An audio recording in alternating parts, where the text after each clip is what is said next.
Okay, so I'm going to show you today how to use the dodge and burn tool in Photoshop. I've just gone ahead and downloaded a free stock image from pexels.com.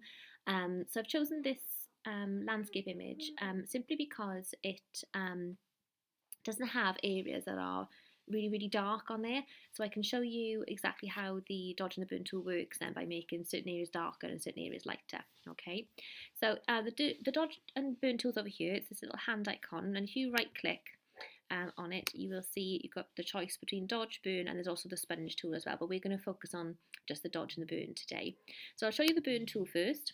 Up on here, as usual, you can choose your type of brush that you're using, whether it's a soft edge brush or a hard edge brush.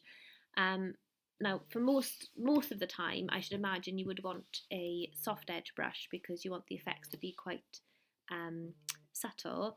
But that's not to say that you won't use the hard edge brush. You may need it for particular things. So we're going to leave on this one today, and then as usual, you can obviously just adjust the size of the brush as well. So let's have a look. I'm just going to bring it down a little bit smaller for now. That'll do. Now, along the top as well, you can see there's a drop-down menu here which allows you to choose between shadows, midtones and highlights. We'll start off with the shadows to begin with, and then you've also got a drop-down menu here where you can choose the level of exposure. So I'll leave it up really high initially just to show you the effect, and then you'll see obviously how strong it is. Now, to give you an indication of how strong this is, normally when I use this tool, I tend to keep it down here, in around 10%, and I don't really go much higher. But I'll show you what it's like with 100% on it. So let's have a look. If I zoom in a little bit, let's try and increase some of the dark tones in the mountains over here. Let's bring that brush size down a little bit further. We'll go with that, that's fine.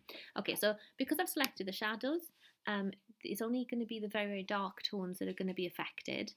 If I, for example, went over the very white areas down here, technically they shouldn't really be made very darker, but the shadows will do.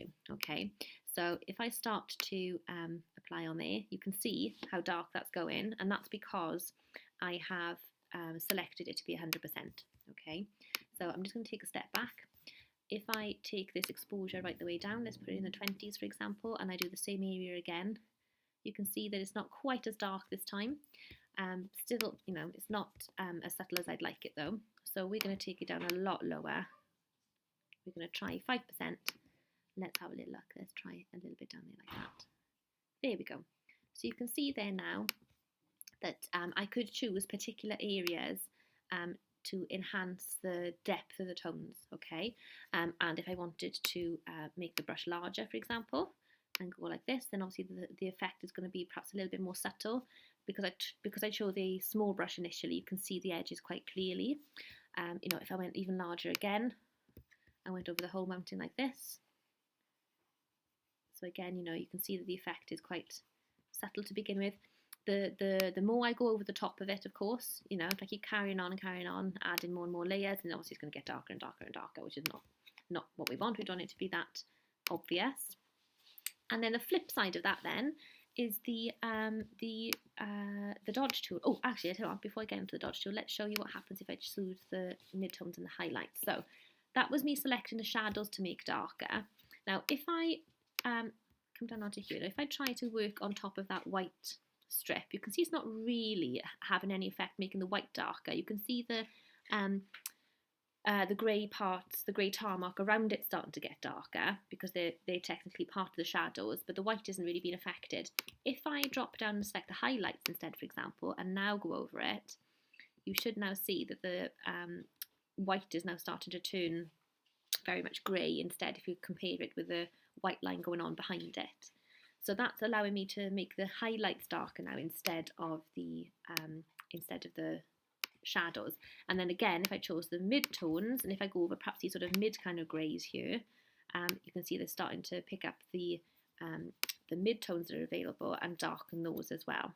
Okay, let's flip on to the dodge tool, as I said. So let's go into dodge tool, and then again you get the same options up here. You can choose a different colour, different size brush, and then again you can choose shadows, midtones and highlights, and again you can choose the strength of what you're trying to do. Now this time it should make things brighter for us and bring through some highlights.